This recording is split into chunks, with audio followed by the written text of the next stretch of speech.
All right, greetings. So we're going to get into the word trash, actually, the symbolism behind trash real quick. So basically there's three different compartments to trash. So when we have the T, we already talked about the T on the symbolism of the letter T. T represents a home because it has that top line and a line in between representing something covering you. So when you think about one line, which is one, you have a spine, and the spine is representative of that one, that pillar. The top of that is the covering of the pillar, of that person, of that standpoint. So the T represents home. So when you look at T, it has connotations with cancer and things like that. So when we look at trash, we're talking about home, the trash from your home. Your home is also symbolic of your body, your temple, and not only your immediate environment, but when you have trash within your body or things that are polluted within your body, you flush. That's how you remove the trash. When you have trash within your home, this is how you flush as well. This is how you get rid of everything. You get rid of the debris. You clean in, you sweep everything, you put everything in the trash bag, and you take it out. So that's trash. But also in the word trash, we have rash, which is also a buildup of toxic energy, which is trash. Trash is a buildup of things we don't need. A rash is a buildup of things your body doesn't want and that doesn't need, that's not helping it.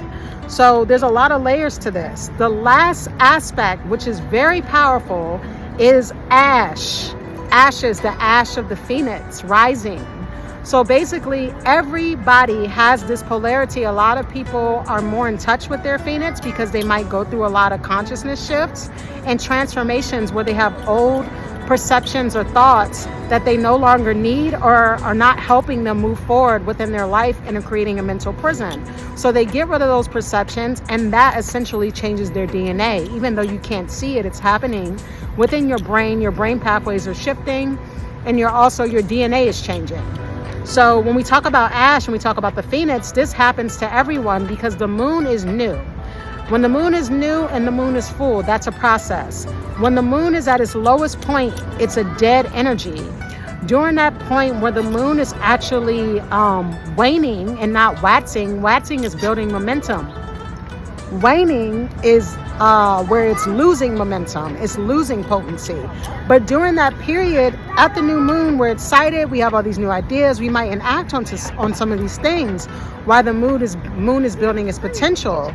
But by the time that the moon is waning, we can see what works, whether it's ideas, thoughts that we manifested into the 3D reality. Kind of like the same idea as pawns on a chessboard. You put your pawns out to see if this position will work. The same thing goes with your ideas. Is this going to work? I'm going to try this. This might not have worked.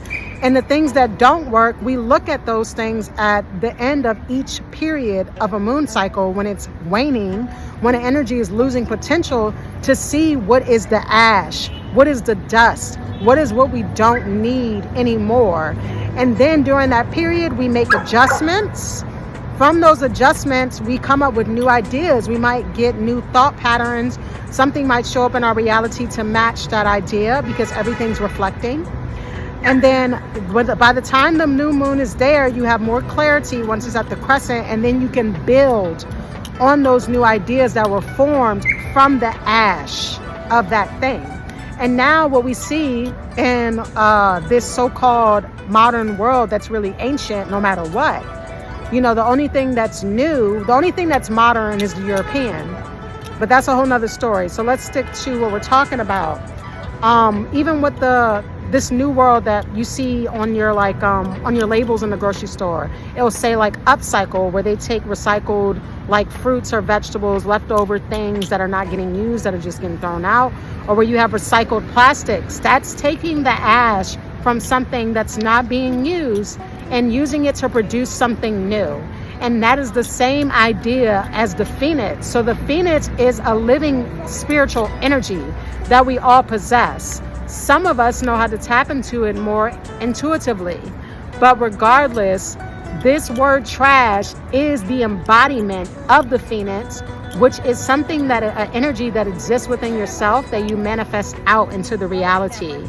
And that's why the T on trash, representing the home, represents your temple.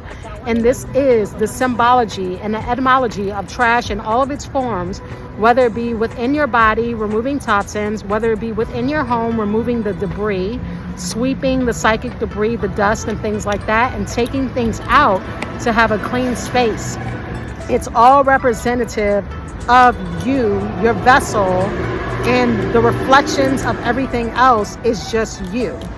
So trash is about Phoenix energy. It's about the rising and falling of the cycles, whether it's the new moon, whether it's the cycle of Saturn, whether it's the cycle of Venus, whatever planet. It's all about cycles and having that depth within that cycle to grab the juice, to grab the charcoal out of that, because charcoal is very powerful, it's very healing, and it can expel poisonings. So grabbing the goodness, grabbing the greatness out of that ash and be able to make something new, being able to rise from them ashes. And that is the symbology behind trash. All right, make sure that you check out the ebook if you want more information on how to harness the planetary energies and also to build confidence and become more self-empowered within yourself, etc. So many results from the ebook. Also, you can check out the Qigong video.